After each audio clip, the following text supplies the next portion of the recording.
Welcome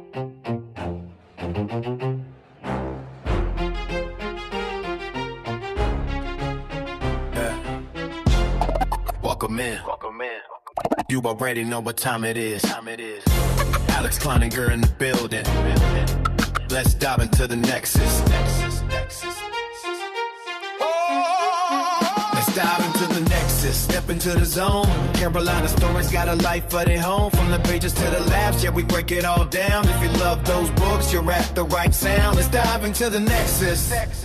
Yeah, the mic stay reckless. Hometown justice, legends in the message. Casey Yokin's on the trail, solving cases non-stop. Turn it up loud, yeah, the Nexus don't stop. We talk plot twists, characters, theories. Author Q&A, getting answers you've been hearing. Special guests slide through, pull up a seat. Chaotic conversations with the Carolina heat. From small town drama to the mysteries deep. Every chapter got secrets we're ready to keep. Laughs laid back with the energy wild. If you read Kleininger, you already family now. Let's dive into the Nexus, step into the zone. Carolina stories got a life of their own. From the pages to the laughs, yeah, we break it all down. If you love those books, you're at the right sound. Let's dive into the Nexus, come and connect us. Alex Kleininger live, yeah, you rocking with the Nexus. Hit play, stay tuned. Every episode fresh. Welcome to the Carolina Nexus. Brought to you straight from Carolina soil. Press play and let's dive in. Welcome, ladies and gentlemen, to the Carolina Nexus. We're back once again for one more live reading of the Tigapagon, Enter the Tiger.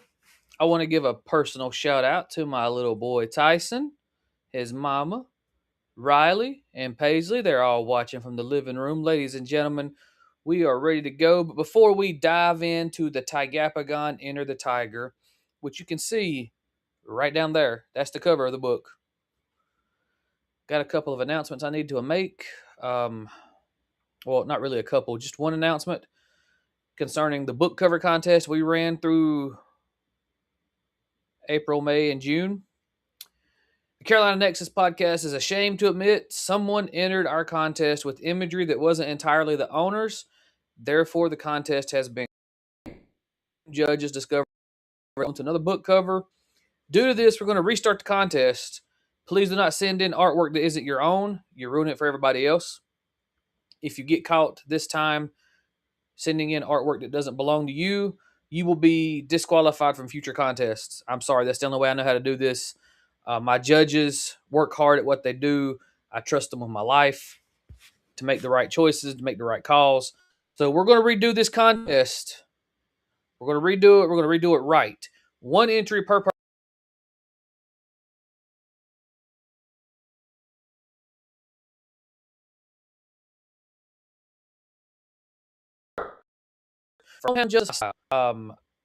On the next episode, I'll be a little bit more prepared to do this. I'll bring Hostile back on. I'll read the back cover for you, let you know what type of book cover you're preparing.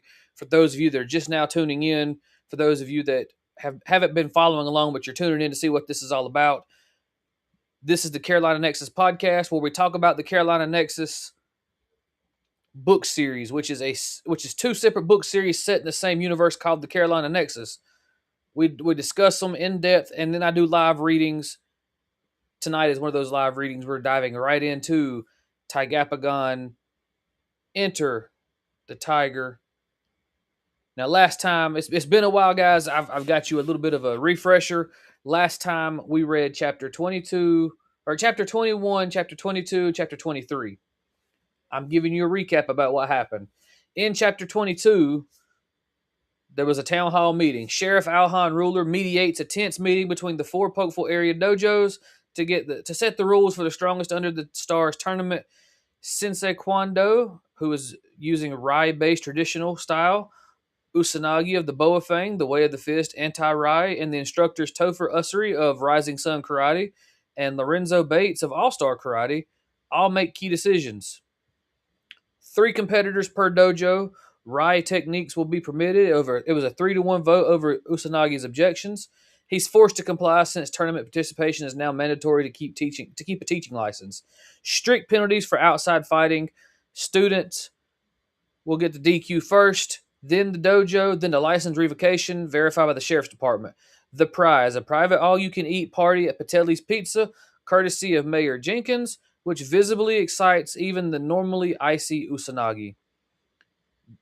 Old tension simmers under the surface. Usanagi needles Kwando about the Kwando clan in Okinawa, foreshadowing that Boafang won't play by the spirit of these rules, even if they agree to the letter. Then, in chapter 23, you get a warm domestic scene at the Ruler family farmhouse. Alex's little sister Amy's made homemade biscuits. She's teasing Alex about the Bubby nickname and excitement over the Patelli's prize, complete with a Ninja Turtle reference. Allison joins them for breakfast, and under gentle questioning from Alhan, she reveals how Boafang terrorized the town under the previous sheriff.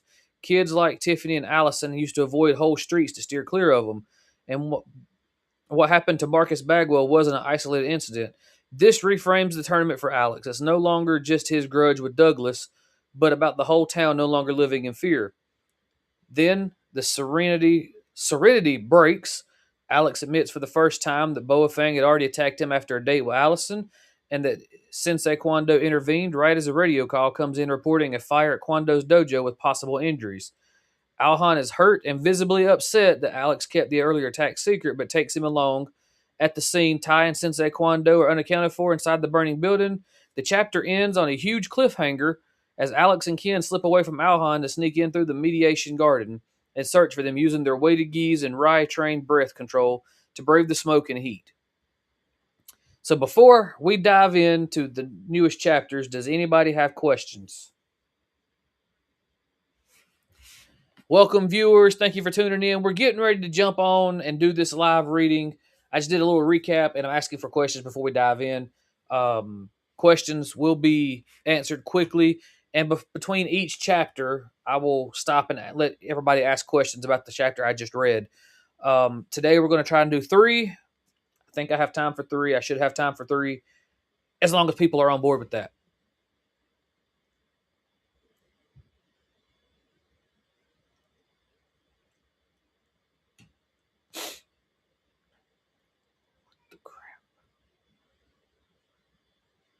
Okay.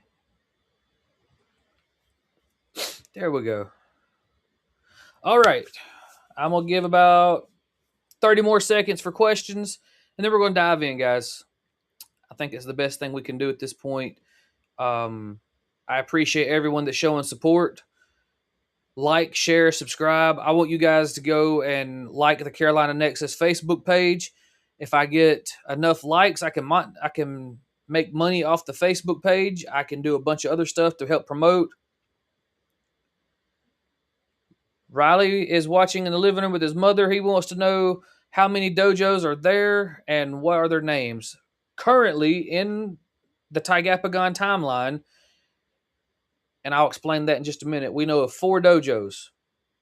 Kwando School of Martial Arts in Pokeful, Boafang Dojo in Pokeful, Rising Sun Karate of Dallas, North Carolina, and All-Star Karate of Dallas, North Carolina.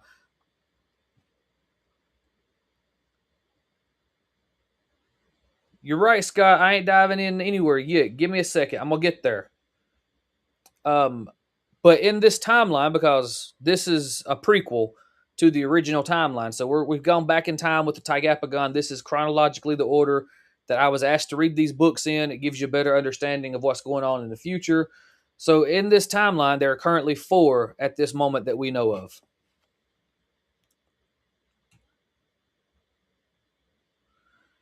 Okay, guys, it's about time we dive in. No more questions. Diving into the book. Tigapagon, Enter the Tiger, Chapter 24. Smoke filled their lungs as Alex and Kim burst through the rear entrance, their weighted gis already soaked with sweat from the intense heat. The mediation garden they'd passed through countless times was now a maze of fallen debris and flames. "Tai!" Alex shouted, using his Rai training to project his voice through the roar of the fire. "Sensei!" Ken called out, staying close to Alex as navigated what remained of their beloved dojo. The familiar training room was almost unrecognizable. The training dummies smoldered, ancient scrolls curled and blackened in the heat. This wasn't just fire damage. Something or someone had torn through here first. The living quarters, Alex coughed, pointing toward the back stairs. They live upstairs. A support beam crashed behind them, sending sparks flying. Their weighted clothing, usually a burden during training, now served as makeshift armor against the falling debris. Alex! Ken grabbed his arm, pointing. Through the smoke, they could make out two figures slumped near Sensei's meditation room. One in a scarlet gi. 1 hour earlier. Remember, Tai demonstrated the basic kata to the group of children, his scarlet gi catching the morning light. Movement flows like a river, gentle but strong. The young students, none older than 8, mimicked his movements with varying degrees of success. Sensei Kwando watched from his usual spot, nodding approvingly at his grandson's teachings. Tai Sensei, little Jenny raised her hand. Can we see the dragon technique again? Before Tai could answer, the front door burst open. Douglas Kennedy stood in the doorway, flanked by several Boa Fang students wearing their denim jackets. But something was different. Their eyes had a wild, almost manic look. Technical difficulties, guy. Hold on. What the? Come on. There we go. Children, Sensei Kwando's voice remained calm even as he rose to the back door. Now. But Sensei, one of the kids started. Tai-san, Sensei cut in. Get them out. Tai began herding the children toward the back exit, but Douglas's crew had already started spreading around the dojo's perimeter. The smell of gasoline filled the air. No witnesses, Douglas grinned, pulling out a lighter. Sensei's orders. Sensei Kwando moved with surprising speed for his age, positioning himself between the attackers and the children. Tai, get them out, now! The flames erupted as Tai guided the terrified children toward safety. Behind him, he could hear the sounds of combat, his grandfather facing multiple attackers at once. Go, Tai urged the last child through the back door. He turned to help his grandfather, only to see a Boa Fang student swinging a wooden beam toward his head. The last thing he saw before everything went dark was Sensei Kwando being overwhelmed by sheer numbers as flames began consuming their beloved dojo. Through the thickening smoke, Alex and Ken reached the unconscious forms of Tai and Sensei Kwando. The heat was becoming unbearable, but the memory of their training pushed them forward. Remember what Sensei taught us, Alex shouted over the roar of the flames. Rai is meant to heal, not destroy. They knelt on either side of their fallen friends. Alex placed his hands over Tai's chest, while Ken did the same for Sensei. The weighted gis they wore helped ground their energy as they focused their Rai. Like the copper cups, Ken nodded, closing his eyes in concentration. Channel the energy through our centers.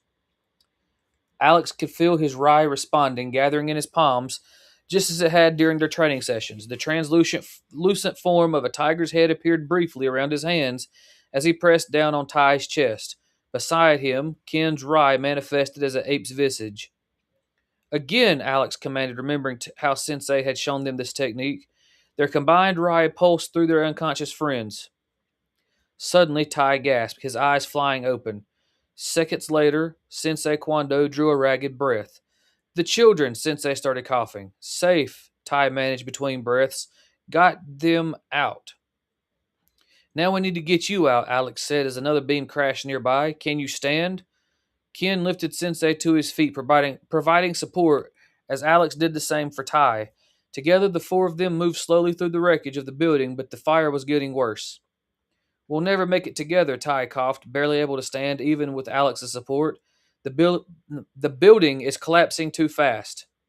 Another beam crashed nearby, sending sharp sparks showering around them. Alex's Rai created a faint protective barrier. The translucent tiger form flickered around them like a shield. Ken, Tai grabbed their friend's arm. The ape style, it's not just about strength, it's about supreme agility. If you channel your Rai fully, he broke into another coughing fit. He's right, Sensei managed weakly. Ape spirit can move through chaos like wind through trees. Get help. We'll slow you down. Ken looked torn, his fern green gi now black with soot. But trust your Rai, Tai insisted. Like in training, let it guide you. Ken closed his eyes, concentrating. His Rai began to manifest. The ethereal form of an ape surrounding him. When he opened his eyes, they held new understanding. I'll bring help, he promised. Don't you dare die before I get back. They watched as Ken's form seemed to flow through the debris and flames, his movements impossibly fluid and quick, the ape style allowing him to navigate paths that shouldn't have existed. Now, Alex adjusted his grip on Ty, his tiger eye flickering protectively around them all. We just have to stay alive until he returns. Inside the inferno, Alex centered himself despite the chaos around them. Tiger-style guardian shield, his eye exploded outward, the ethereal form of a massive tiger materializing around them. Unlike the brief manifestation during training, this time the energy shield held solid, creating a dome of protective force. Ty's eyes widened. That's not just a tiger fang. That's a technique I've been working on, Alex grunted, the strain evident in his voice. Ever since Douglas attacked me, never managed to hold it this long before. The tiger's form roared slightly as debris bounced off its spectral surface. Sensei Kwando watched his students with pride despite his weakened state. You understand now. True strength protects. Outside, Ken's burst. Let me rephrase that. Outside, Ken burst through the back door in a display of impossible agility, his Rai-enhanced movements carrying him over burning debris and through gaps that seemed too small to navigate. The ethereal ape form around him faded as he landed in front of the startled firefighters. They're alive, he shouted, grabbing the nearest firefighter's arm. In the meditation room, Alex is holding some kind of shield around them, but I don't know how long he can maintain it. Alhan rushed forward. Alex is still in there? He's protecting them, Sheriff. Ken's voice carried equal parts pride and urgency, but they need help now. The firefighter sprang into action, but Ken could only stare back at the burning building, hoping his friends could hold out long enough. Inside that inferno, Alex's tiger shield was all that stood between life and death. The Ruler family farmhouse had never felt more welcoming as Alhan's cruiser pulled into the driveway. Eunice and Allison burst out the front door before he could even help Alex from the back seat. Easy now. Alhan supported Alex while Ken and a paramedic helped Ty and Sensei from the ambulance that had followed them. Inside, all of you, Eunice commanded, already in a full caretaker mode. Amy's got the spare rooms ready and there's hot tea brewing. Allison rushed to Alex's side, taking his other arm. You stupid, stupid, brave idiot, she whispered, but her voice was full of relief rather than anger. The guest rooms are prepared, Eunice continued, guiding them inside. Sensei, you'll take the main one. Ty can have the room next to Alex's. Mrs. Ruler, Sensei began to protest weakly, we couldn't impose. Your family now, she cut him off firmly, and family takes care of family. Amy appeared at the top of the stairs, arms full of blankets. I put the softest ones on their beds, and look, Bubby, she pointed proudly to a band-aid, to a hand-drying sewn on... Ugh. I got myself confused. Hold on, guys. I apologize. Amy appeared at the top of the stairs, arms full of extra blankets. I put the softest ones on their beds, and look, Bubby, she pointed proudly to a hand-drawn sign on Alex's door that read, Hero's Room. My dojo, Sensei said quietly as they helped him sit. We'll rebuild, Ty assured him, his voice still raspy. Together. Alex settled between Alice and his mother on the couch, managed a weak smile. And this time we'll make sure it has better fire protection. First, Eunice declared, everyone needs rest and food. I've got chicken soup simmering and biscuits in the oven. I help with the biscuits, Amy announced proudly. Then we'll know they'll be perfect, Alex said, making his sister beam. As they settled in, the smell of home cooking replaced the memory of smoke. Alhan watched his house transform into something more, a sanctuary for all of them. Later that evening, after Eunice had ensured everyone was fed and settled, Alhan and Sensei Kwando sat on the farmhouse's back porch. The night air still carried a hint of smoke from the distant dojo. This was no random attack, Alhan said quietly, his sheriff's instinct evident. The timing, the strategy. No, Sensei agreed, his usual former posture softened by exhaustion. Usanagi's way has always been decisive, but the target children, he shook his head slowly. Unknown to them, Ty and Alex had paused in the hallway Just inside the screen door, drawn by their mentors' voices. The tournament committee needs to know, Alhan continued. We can postpone, give you time to rebuild. There will be no need, Sensei's voice carried a weight of finality. Kwando's school must withdraw from tournament. Alex felt Tai stiffen beside him. Withdraw? Alhan leaned forward. After everything the boys have worked for? My first duty is to protect my students. Today, Sensei's voice caught slightly. Today I failed in that duty, if not for Alex and Ken's courage. Grandfather, Tai whispered, barely audible. The dojo can be rebuilt, Sensei continued, but I will not risk more lives to prove a point. Usanagi made his position clear. Through the screen door, Alex could see his father's conflicted expression, torn between his role as sheriff and understanding of what this meant for the students. The boys won't accept this easily, Alhan said finally. No, Sensei agreed, sadness evident in his voice. But sometimes the hardest lessons are the most important ones. Alex and Tai exchanged glances in the darkness of the hallway, both seeing their dreams of standing against Boafang crumbling like their burning dojo. Help me understand, Alhan said carefully. These kids, especially Alex and Tai, they've trained so hard. They believe in what you teach. Sensei Kwando was quiet for a moment, looking out over the darkened farm. Jang Kwando was never meant for tournaments, for public display. It was meant to protect, to heal, to bring balance. His hands folded in his lap. Today, watching those children flee from danger, I was reminded of why our art began. But isn't standing up to Boafang protecting others? At what cost? Sensei's voice carried decades of wisdom and regret. I've seen this before in Okinawa.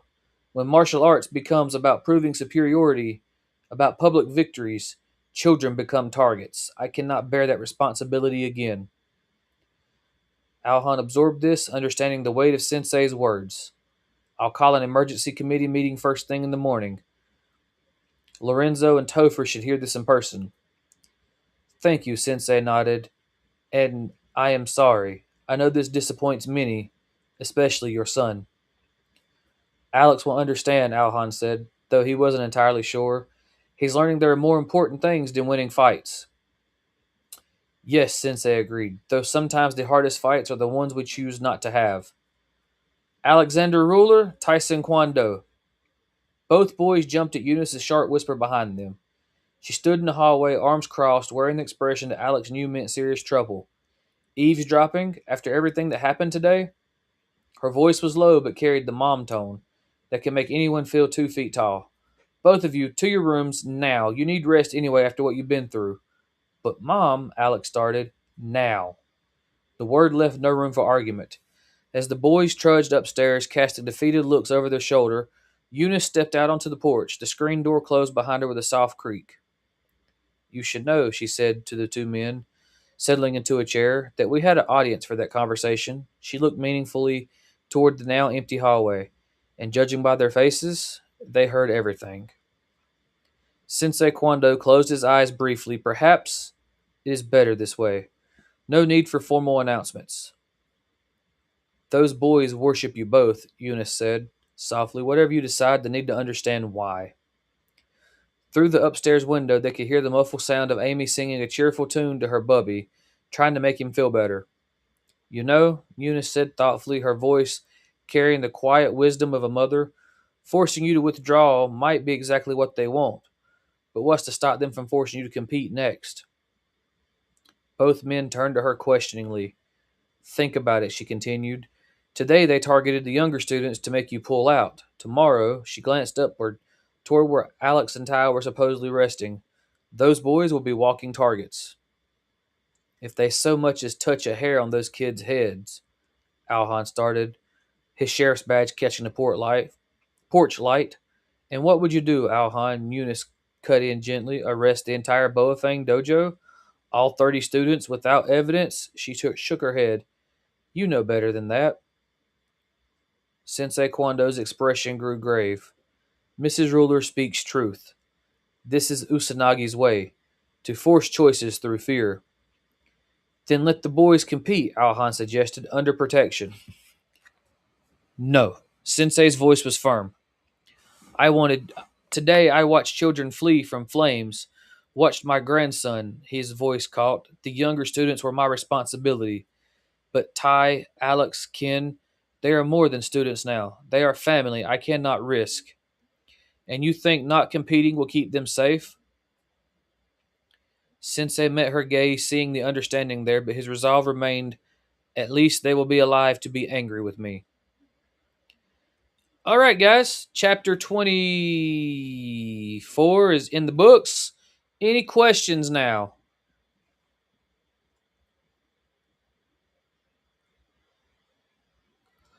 Chapter 24 was longer than I remember it being. I will give you guys that much. I apologize for the length.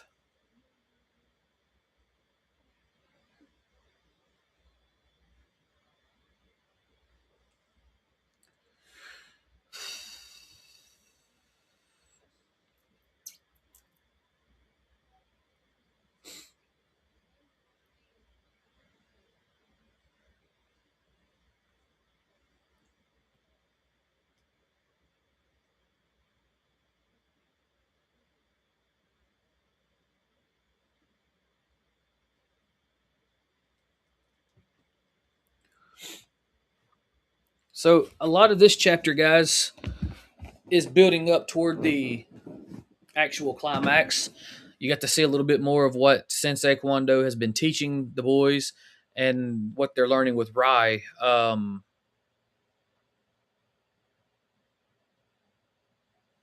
a question from the audience. Riley wants to know, are Alex and Ty planning on revenge, or are they planning to heal up and rebuild the dojo first before they try anything? That's a good question. That's a question I cannot answer. We're getting ready to dive into chapter 25, so we'll have to see what's going on there.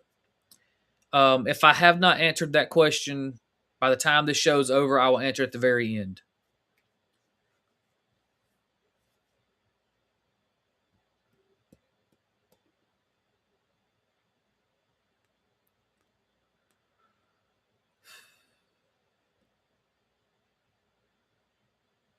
Hey, and just for simplicity's sake, if you're typing the kids' questions, just put R colon in the question, and I'll know who asked it. If it's Riley, put P colon question. If it's Paisley, or if it's you, just don't put anything. Just type your question. Make it so much easier on me and you.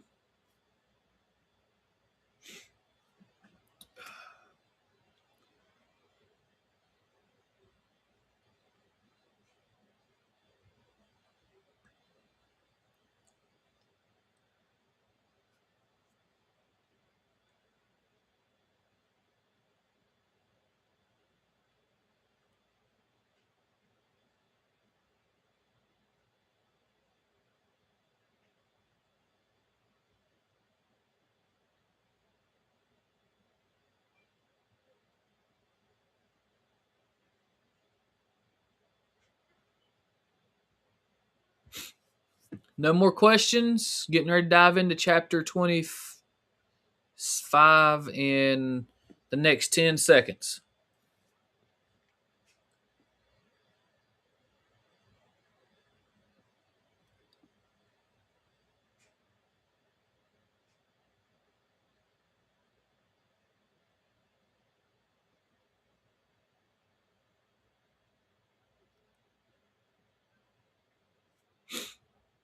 All right, guys, diving into chapter 25.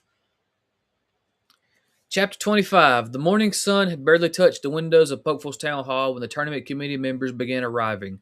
Lorenzo Bates from All Star Martial Arts entered first, his usual confident stride subdued by the news that had brought them together. Topher Usuri from Rising Sun followed shortly after, exchanging quiet greetings with Lorenzo. Usanagi strutted in, his pompadour perfectly styled despite the early hour, silver comb tucked into his gi pocket. His face bore an expression of practiced concern that didn't quite reach his eyes. Last came Sensei Kwando, still showing signs of smoke exposure from yesterday's attack. His usual graceful movements were stiff, his gi fresh but carrying none of his customary ceremonial touches. Sheriff Ruler sat at the head of the conference table, his badge catching the morning light. The weight of what was about to happen hung heavy in the air. Gentlemen, Alhan began, his voice carrying official authority. Thank you for coming today on such short notice. As you've no doubt heard, there was an incident yesterday at Kwando School of Martial Arts. Tragic, Usanagi interjected smoothly, running his comb through his hair. Simply tragic. I trust no one was seriously injured. The look Sensei Kwando gave him could have frozen fire. Master Kwando, Lorenzo leaned forward, genuine concern in his voice. My students were devastated when they heard the news. Your dojo has stood as a beacon of traditional martial arts for months. If there's anything All Star can do. Rising Sun's facilities are at your disposal, Topher added quickly. Our evening classes can be rescheduled. Your students would be welcome. How generous, Usanagi cut in, twirling his comb. Such a touching display of solidarity. Though perhaps if traditional dojos focus more on security and less on meditation, such incidents could be avoided. Master Usanagi, Alhan's warning tone cut through the air. What? I merely suggested that older teaching methods might be. Usanagi's voice was razor sharp, his smile gleaming, vulnerable to modern threats. Sensei Kwando raised his hands slightly, silencing the room. His voice, when it came, carried the weight of centuries of tradition. I have called this meeting to announce that Kwando's School of Martial Arts will be withdrawing from the tournament. The reaction was immediate. Lorenzo and Topher began protesting at once, their voices overlapping. You can't, after all your students' preparation? Yesterday, Sensei continued quietly, I watched children flee from flames. My responsibility as a teacher extends beyond competition, beyond titles or trophies. His eyes met Usanagi's briefly. I would not risk more young lives to prove what we already know about the difference between true martial arts and mere violence. Usanagi's comb stopped mid-stroke, his expression unreadable. Before we accept Sensei Kwando's withdrawal, Alhan stood, his voice carrying the full weight of his office. There's something else you all need to know. The police department is sending detective. I'm sorry, I messed that line up, guys. Let me restart. Before we accept Sensei Kwando's withdrawal, Alhan stood, his voice carrying the full weight of his office. There's something else you all need to know. The Shelby Police Department is sending Detective Marcus Chin to investigate this incident.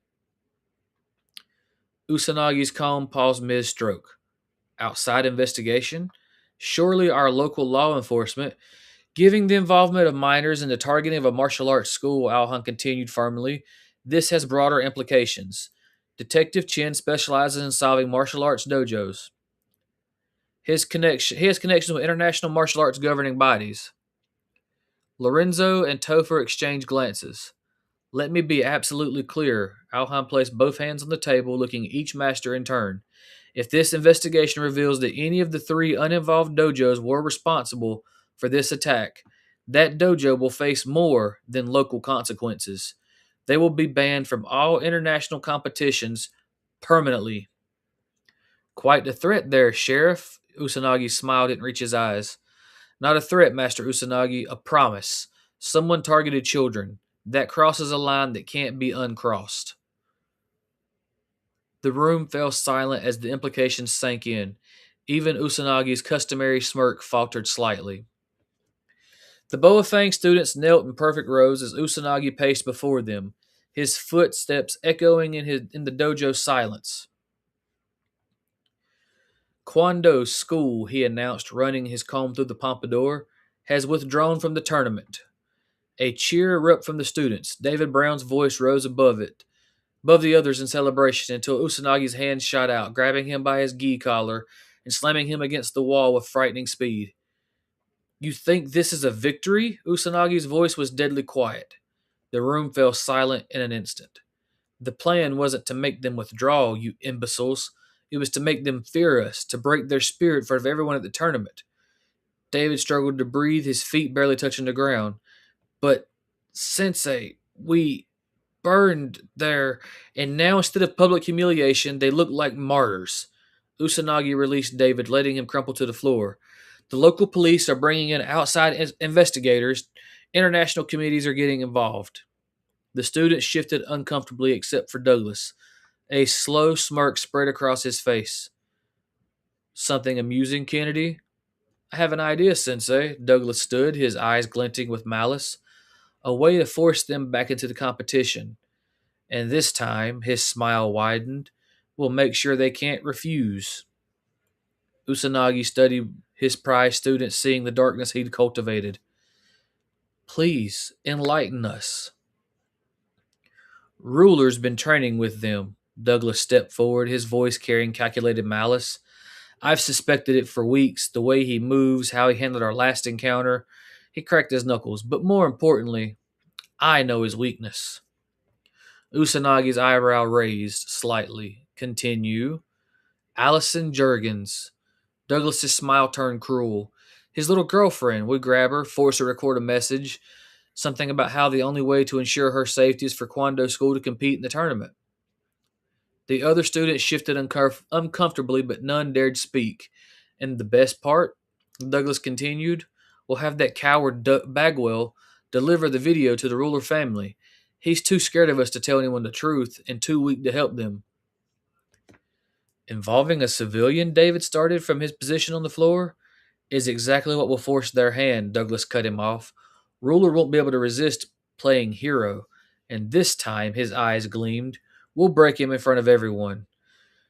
Usanagi studied his student, running his comb through his hair. You understand, Kennedy, that if this fails, it won't. Douglas's confidence was absolute, because this time we're not just threatening their dojo, we're threatening someone they care about. The neon sign of Watt's Diner cast long shadows across the empty parking lot as Allison finished her closing shift. Mrs. Watts had offered to wait with her for her father to pick her up, but Allison had insisted she'd be fine. The parking lot was well lit, and her dad was only running 5 minutes late. 4 figures emerged from the shadow, their faces hidden behind black masks, hoodies pulled low over their eyes. Don't scream, a voice commanded, artificially distorted by some kind of device. Allison tried to run, but they had positioned themselves too well. One grabbed her arms while the other covered her mouth with a cloth. She kicked out, managing to knock over a trash can, but the noise was lost in the quiet night. Get her to the car, the leader ordered through the voice modulator. Minutes later, they pulled up to a storage facility on the edge of town. They led her to a unit near the back, where a single chair sat in front of a camera setup. Time to make the video, the masked leader said, staying in the shadows. And remember, one wrong word, try to give away any clues, and this gets much worse. Allison glared at the camera they were setting up, her heart pounding but her spirit unbroken. Whatever they were planning, she knew one thing. Alhan wouldn't stop until he found her. She just hoped he wouldn't walk into whatever trap they were setting. And that is the end of chapter 25. Ladies and gentlemen, I have some questions already. Amber asked, why is Usanagi so fake and rude? You can just hear the falseness in his kind words, and his rude comments are incredibly rude. He makes me mad. Well, he's the villain. He's supposed to be fake. Also, his obsession with his pompadour and his comb, that's part of who he is. And Riley wants to know, what year is this book taking place in? It's about 95, 96. Somewhere along in there.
Any more questions before we move on to chapter 26?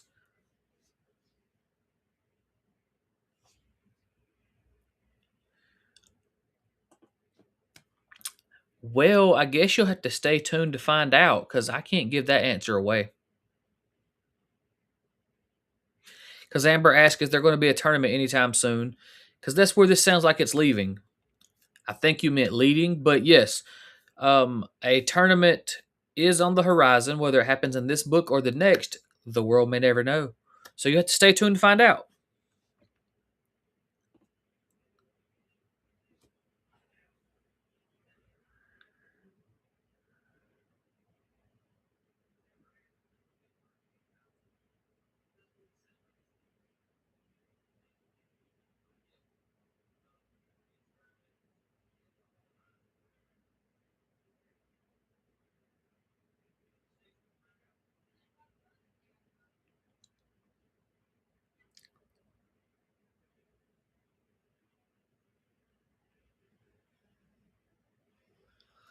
Before I dive into the last chapter we're reading tonight, any more questions?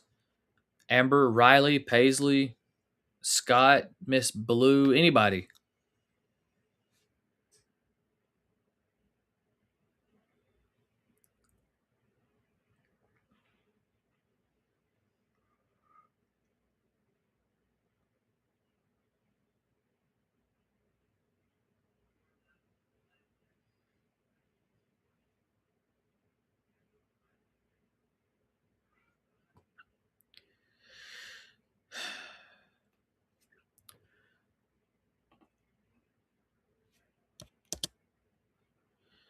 There are 35 chapters in the Tigapagon book in total, in this one.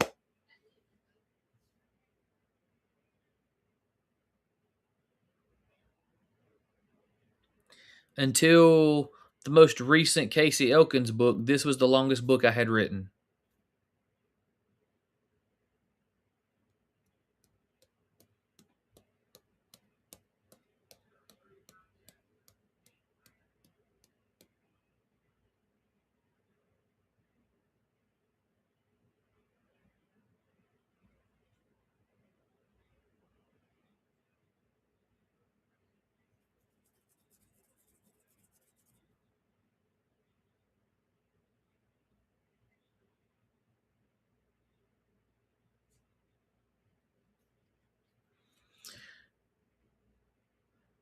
All right, guys, we're diving right back into chapter 26.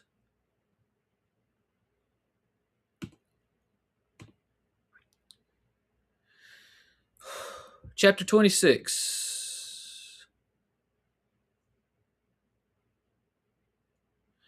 The morning mist still clung to the fields of the Ruler family farm as Alex and his father worked through their usual chores.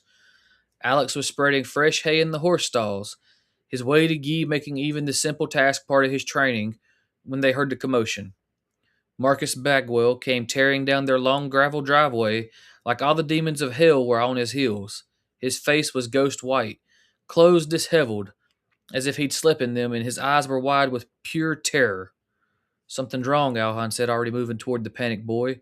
Alex had never seen Marcus run like this, not even when Douglas and his crew were after him. Mr. Ruler, Marcus gasped out between ragged breaths as he reached them.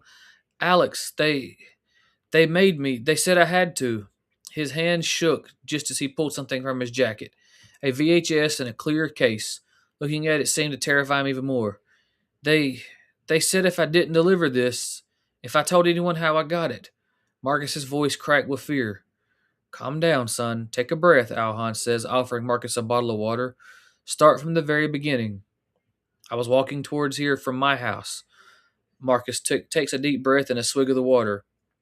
I made it to Go Video on Main Street just before what's left of Quando's dojo, and they stepped from the remains. Who? Alex asks. I don't know, some teenagers dressed in all black hoodies, using voice modulators. They told me I wouldn't be hurt as long as I delivered that VHS to you. Marcus points to Alex as he finishes the bottle of water. Marcus stammered. I'm scared, Sheriff. Okay, calm down. Alex, take Marcus and the VHS into the house. I'll be right in. Once Amy leaves for Sunday school, we'll take a look at the video, Alhan says. Come on, Amy, Eunice called, adjusting her church hat in the hallway mirror. We don't want to be too late for Sunday school. Coming! Amy bounced down the stairs in her favorite dress. Bubby, are you sure you can't make it? Miss Patterson always asks about you. Not today, Squirt. Alex managed to smile, though his mind was on the VHS burning a hole in his pocket. Got some training to do. Training? But Mr. Ty's grandpa Sensei Kwando says you can't compete in the tournament, Amy says.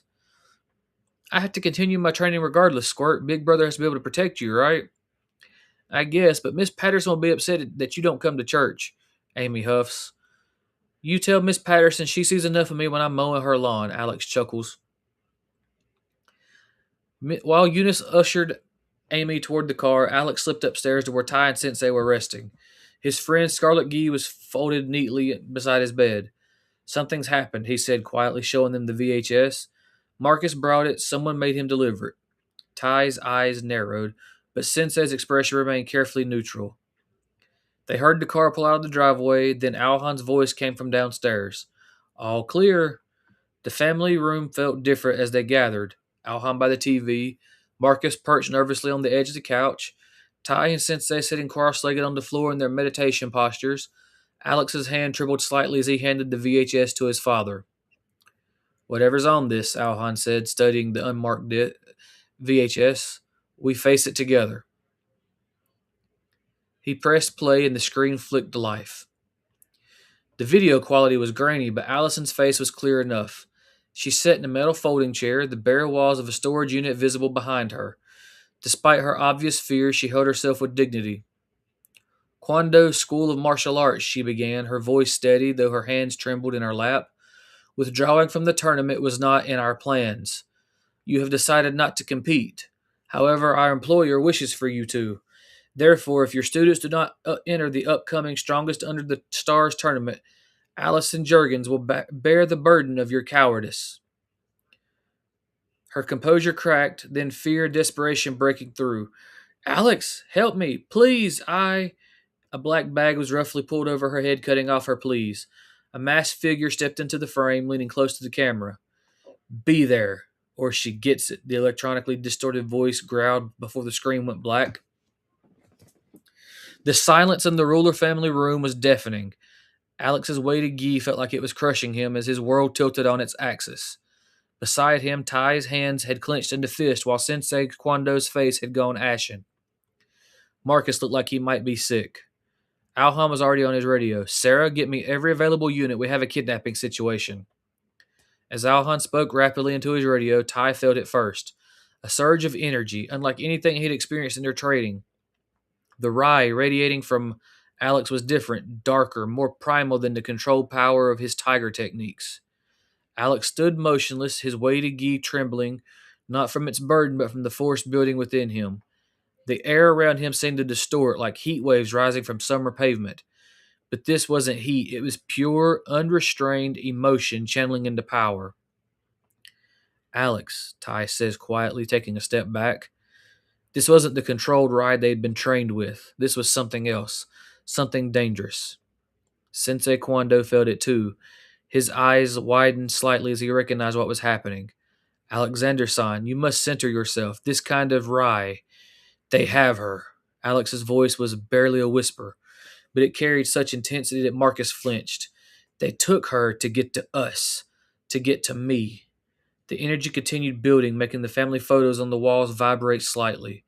Where Alex's normal Rai manifested as a tiger's form, this was something wilder, uncontrolled, a beast of pure protective rage. Son, Alhan turned from his radio, sensing something was wrong, even if he couldn't feel the Rai directly. I don't care about the tournament anymore. Alex's eyes finally met theirs, burning with determination. I don't care about rules or registration or weight classes. I'm going to find her. And whoever did this, the energy pulsed visibly now. They're going to regret ever touching her. Sensei Kwando moved with surprising speed for someone still recovering from smoke inhalation. His hands wove through a complex pattern, fingers tracing ancient symbols in the air. The movements were nothing like their normal training katas. There was something older, more fundamental. Forgive me, Alexander-san, he said softly before his palm connected with Alex's shoulder. The effect was immediate. The wild Rai energy that had been building suddenly dissipated, like a power surge finding ground. Alex's eyes rolled back as his legs gave out, but Ty was already moving to catch him. What? What did you do? Marcus asked, wide-eyed, as Ty lowered Alex carefully to the couch. Protected him from himself, Sensei replied, his own breathing slightly labored from the technique. Some emotions are too powerful for untrained Rai. They can burn out the wielder's spirit if left unchecked. Alhan knelt beside his unconscious son, checking his pulse. He'll be okay. He will wake soon, Sensei assured them. But we must find a way to channel this power, or his concern for Allison could destroy him before he ever gets the chance to save her. Ty kept his hands on Alex's shoulder, feeling the last traces of that strange, fierce Rai fade away. He'd never known Rai could manifest like that, or that his grandfather knew techniques to stop it. Alex's eyes flirted open to find himself on the couch, his body feeling drained in a way that even the heaviest training had never caused. Through his fuzzy consciousness, he could hear his father on the radio. Copy that, Martinez. Keep units sweeping the industrial district. Pruitt, take your team through downtown. Alhan's voice carried the sharp edge of professional urgency. We've got Shelby PD covering the county line and Foston units working their way towards us. Nobody sleeps until we find her. What? Alex tried to sit up. Ty's hand steadying him. What happened? You're right, Sensei said quietly. It manifested differently. Dangerously.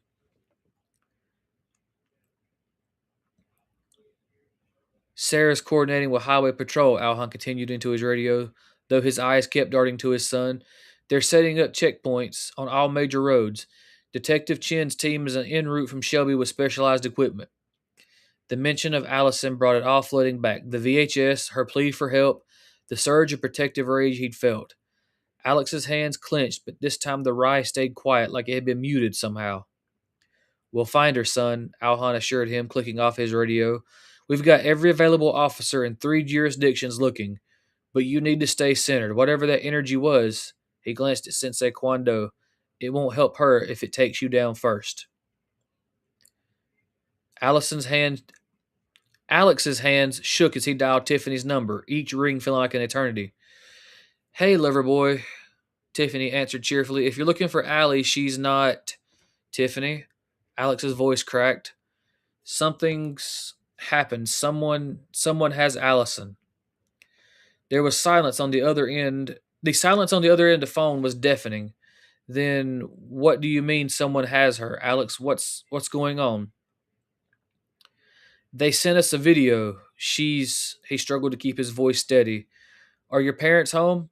He could hear movement, muffled voices, then Mr. Jurgen's voice came through, light with concern. Alex, what's this about Allison?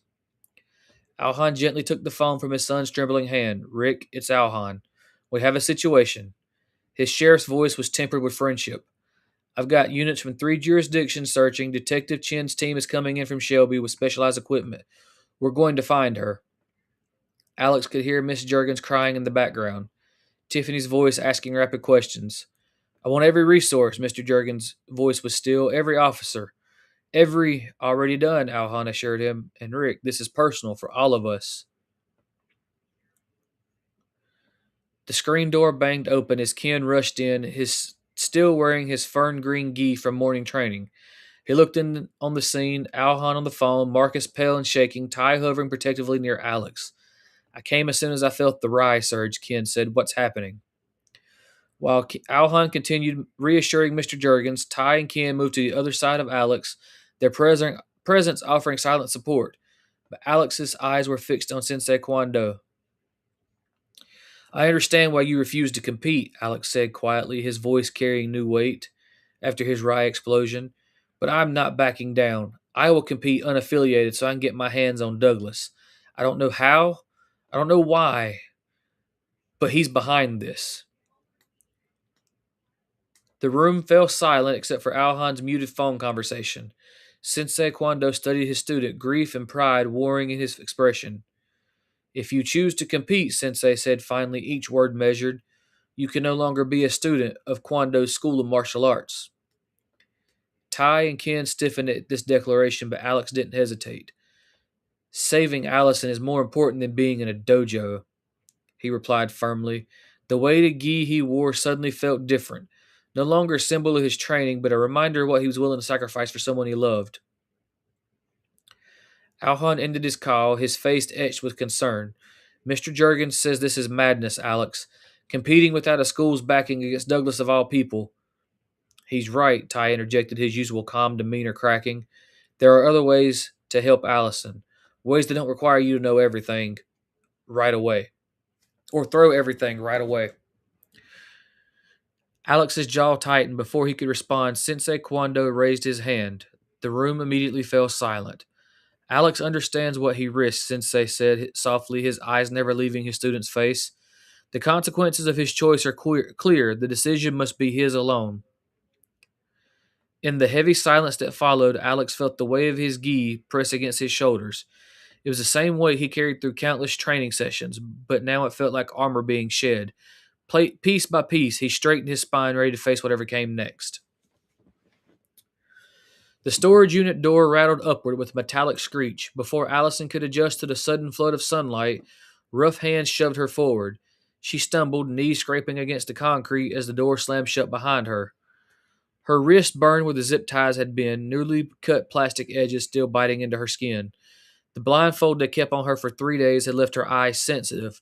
The afternoon sun felt like needles. She blinked rapidly, trying to orient herself, fighting against the dull throb in her head from dehydration. A sprawling storage facility stretched out before her, rows of identical orange doors extending in every direction. The air smelled different from Hopeful, less agricultural, more industrial. In the distance, unfamiliar buildings rose against the overcast sky. Her legs trembled beneath her, muscles weak from being confined in that small space for so long. Hello? Her voice came out as a croak, her throat raw and dry. No answer, just the hum of distant traffic and the metallic pinging of storage units settling in the heat. The kidnapper's final words echoed in her mind.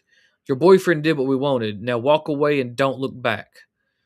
Alex, what had they made him do? The thought of him being forced into something because of her made her stomach twist. She stumbled toward what looked like the facility's office, her tennis shoes scruffing against the pavement. A sign came into focus. Welcome to Blacksburg Storage Solutions. Blacksburg. She was in South Carolina, less than an hour from Polkville. The office was locked, its windows dark. No help there. Fighting against rising panic, Allison forced herself to think. She needed to find the police station. Following the main road had to lead downtown eventually. Each step was a challenge. 3 days of minimal movement had left her joints stiff, her head swam from lack of food and water. The afternoon heat pressed down on her like a physical weight. Her t-shirt, grimy from captivity, clung to her skin. Street signs slowly came into focus as she walked. Cherokee Falls Highway, Carolina Streets, names that should have been familiar for all those times she'd driven through Blacksburg to reach them all in Gaffney, but now seemed alien and threatened. Each passing car made her flinch. Were they watching to make sure she didn't turn back? Were they following her? The contents of her stomach, what little remained, threatened to come up as fragments of the past 3 days flashed through her mind. The chemical smell of the rag they pressed to her face at work, the scratch of carpet against her cheek as they carried her, the endless darkness of the blindfold, the whispered conversation she couldn't quite make out. A gas station appeared ahead. She could ask for help there, but something made her hesitate. The kidnappers had let her go because of whatever Alex had agreed to do.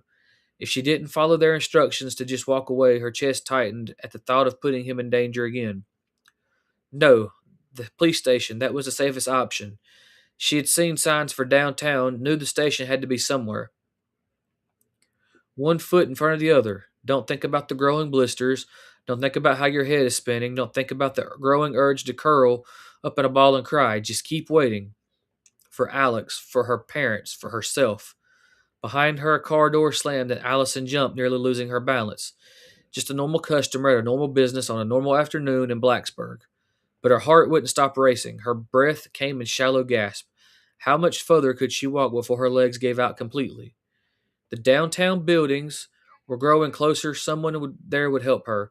Someone there would know what to do. She just had to keep moving. Memories flicked through her mind with each exhausted step. Fluorescent lights at the diner where she worked suddenly going dark. The sharp chemical smell that had burned her nose and throat. Being dragged across the carpet, then concrete. Following the hollow echo of her captor's footsteps in what must have been the storage facility.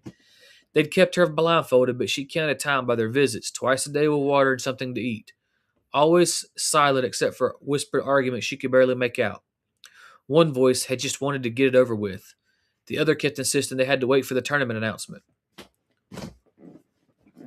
The worst part had been the dark, hours of nothing but black cloth pressed against her eyes, trying to track time by her distant sounds of traffic or the temperature changes between night and day. She recited every detail she could remember about Alex to keep herself sane, the way he smiled when she surprised him at the dojo, how his hand felt when he held hers at the movie, the sound of his laugh during their video calls. Blacksburg Police Department finally came into view, its red brick facade and white columns like a lighthouse in a storm. Allison's legs nearly gave out from relief. 3 concrete steps up to the entrance. They might as well have been a mountain. She gripped the metal handrail, hauling herself up one step at a time. Through the glass doors, she could see movement. People, phones, normality. Her vision blurred with tears as she pushed through the entrance. The blast of air conditioning hit her like a physical force. A tall man in a sheriff's uniform was pulling on his jacket near the front desk, apparently ending his shift. He turned to the sound at the door. Sheriff Crawford, Allison managed to croak out before her legs finally betrayed her. She saw his eyes widen in recognition as she started to collapse. Dear Lord, Allison Juergens? Sheriff Dave Crawford lunged forward, catching her before she hit the floor. Someone get medical in here now and call Pokeville PD. As consciousness started to fade, Allison heard him shouting more orders. Felt other hands helping support her. She was safe. She could finally let go. Alex, she whispered. Tell Alex, but darkness took her before she could finish. The last thing she registered was the wail of approaching sirens, the gentle pressure of an oxygen mask placed over her face.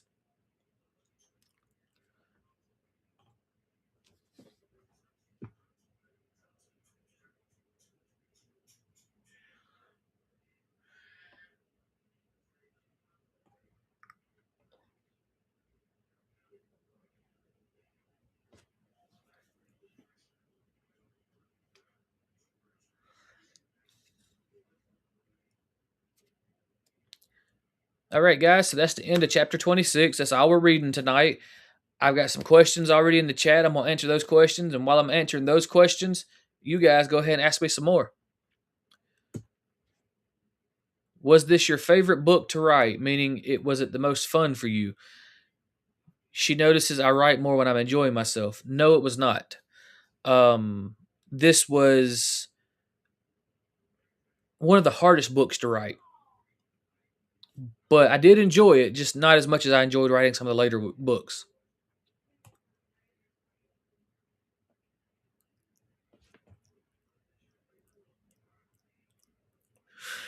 That is a good question, and Miss Baloo actually hinted on that earlier during Tigapagon readings.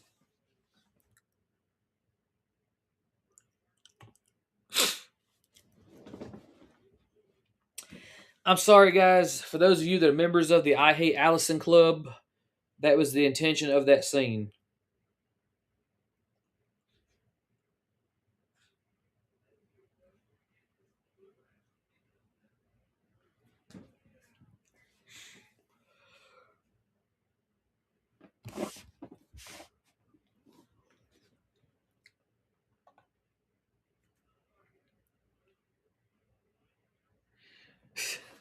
I did end the chapter like that. You have to wait the next episode to find out what happens next.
It was um, definitely a DBZ reference.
Where do I find the darkness in some of my writing?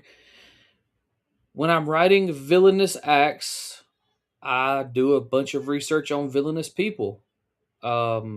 This kidnapping scene was actually part of a movie I watched that I thought was awesome, and I changed it to meet my requirements.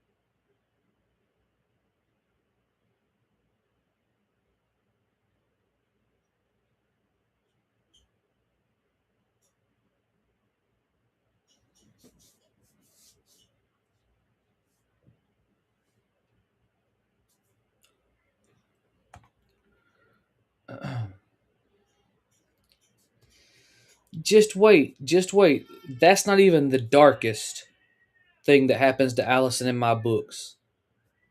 The way Hometown Justice Aftermath opens is the darkest.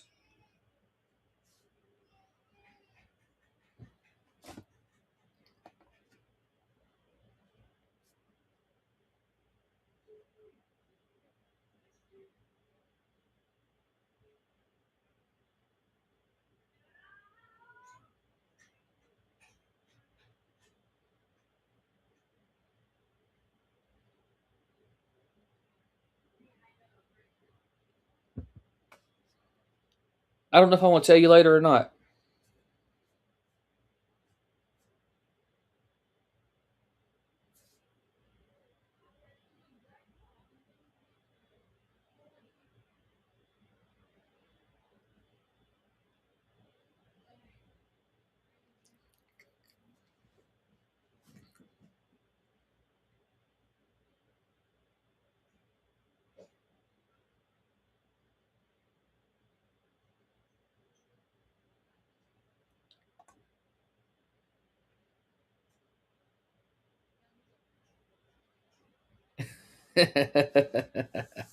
You don't mean that.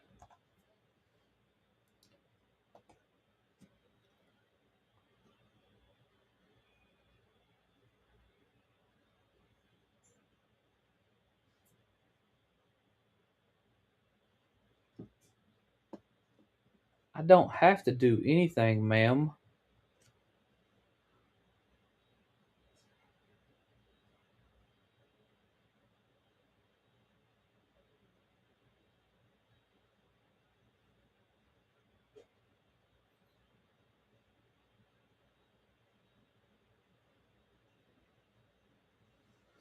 All right, guys, if there's no more questions, tune in next week, probably at the same time, same day, for the next 3 chapters in Tigapagon, Enter the Tiger.